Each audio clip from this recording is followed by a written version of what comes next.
that it is in satsanga that our ahankara, ego, has to die so that one can realize this vidvat sannyasa. Can you please elaborate on who is this ego? What is this ego? And how has it come, and how has it arisen, and how does it makes one feel bound and keeps us in the cycle of transmigration? And how can we put an end to this ego? So ego is actually nothing but a self-descriptive thought. Ego is a self-descriptive thought. What is that self-descriptive thought? I am so and so. I am a man. I am a woman.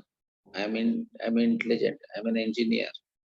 I am good. I am bad. All these are self-descriptive thoughts.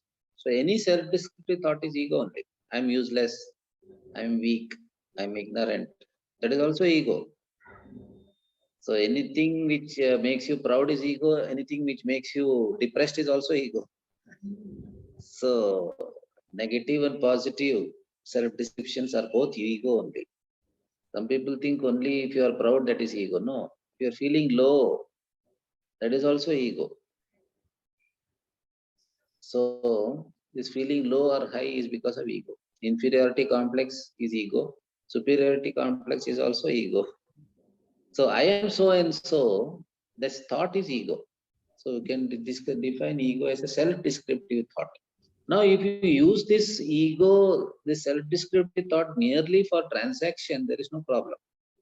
Like when we interact with the world, I have to look upon myself as a man or as a woman, as an engineer, as a doctor, as a Swamiji, and all that self-description has to be there for Vyavahara. When I use it only for Vyavahara, that's not a problem. But when I give reality to that thought, so that thought is called aham vritti. So when aham vritti is given reality and not used only for transaction, that creates bondage. Not bondage in the sense we become very limited. So the ego, really speaking, limits us. It is a limiting factor. It makes the finite, infinite becomes finite because of ego. So we don't understand this. The ego is really a very bad bargain. Very bad bargain, because we are losing our infinitude and becoming finite. One moment we give up the ego, we become infinite. It's a very good bargain, but we don't understand this because we are not listened to this teaching. So ego is that which makes you limited to the upadhis, to something finite. So you identify. Ego is nothing but a thought of identification. And that thought itself is the bondage. So ego, that's Saddarshana Ramana Maharshi says, consciousness has no I. Body is inert, it has no I. Body doesn't say I, consciousness doesn't say I. But in between these two, there is an entity which rises, which borrows from both. It borrows consciousness from Atma Tattva, and it borrows the name, form, qualities, actions of the body mind. So borrowing from both, something rises up in between.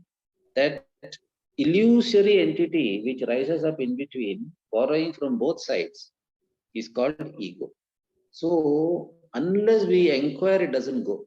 This ego will never go unless we inquire.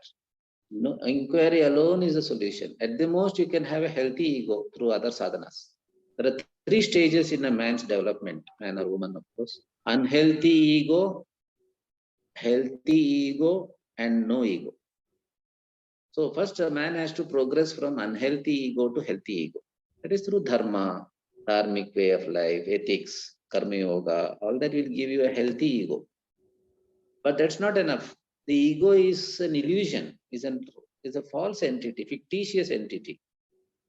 So one has to eliminate the ego by inquiry. That's what Ramana Maharshi says in Upadesha. Ahamayam kuto bhavati chinvataha aipatatyaham nija vicharanam. Chinvataha, if you inquire, what is this I? I'm always saying I did this, this happened to me, he did this to me. So who is this I? If I start inquiring, it disappears, it falls. Then what happens? Ahaminashabhaj ahamahantaya spurati hrit swayam paramapurna sat. Once the ego falls through inquiry, there's no other way. Then the infinite I, the infinite swarupa of every jiva, it rises up as though. Doesn't rise up, it is covered by, like the sun is covered by the clouds. Megha paye amshumaniva, says Shankaracharya in Atma Bodh. Sun is as though covered by the clouds. Similarly, this finite I thought covers the infinitude of every jiva. So that's a big mystery how this happens. But it happens. That is samsara.